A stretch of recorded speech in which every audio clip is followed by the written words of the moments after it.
This is Dr. Tom. Today we're going to talk a little bit about one of my all-time favorite subjects in school is physiology. We're going to say physiology / neurology. Basically, it's how your body functions. And what I tell every one of my patients that I sit down with is the physiology of your body is going to determine your symptomatology. Or in other words, how your body functions is going to determine how you feel.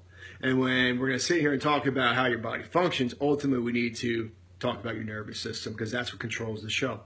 And when we talk about your nervous system, it's your brain and your spinal cord. That's the central nervous system. So every cell, every tissue, every muscle, every organ, every fiber, every aspect of your body is controlled by your brain and your spinal cord.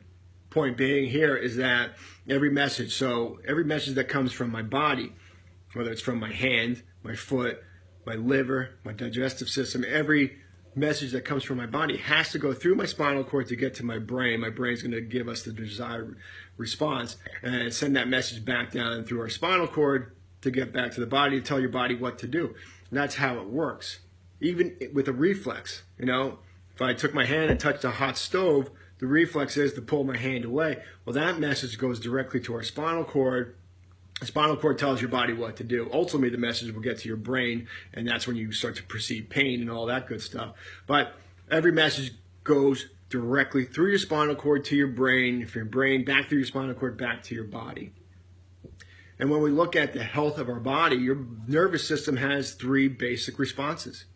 All right, there's a normal response. So the job of our nervous system, let's look at that. The job of our nervous system is to acclimate, to orient my body to the environment. So when I walk outside and it's cold, my body's going to have the right response to keep itself warm.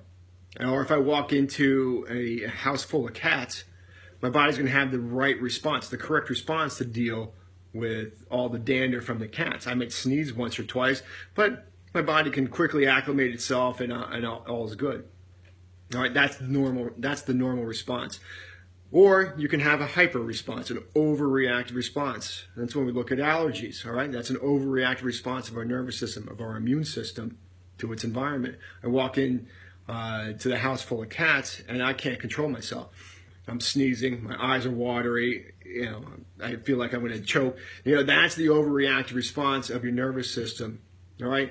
Then the third response would be a hypo or an underreactive response, or it doesn't respond well enough. We all know people, we all have people in our lives that have been diagnosed with hypothyroidism. Our body's not able to metabolize at a proper level. Those are the 3 responses that our body has: a normal response, a hyper response, or a hypo response. That's the physiology of our body.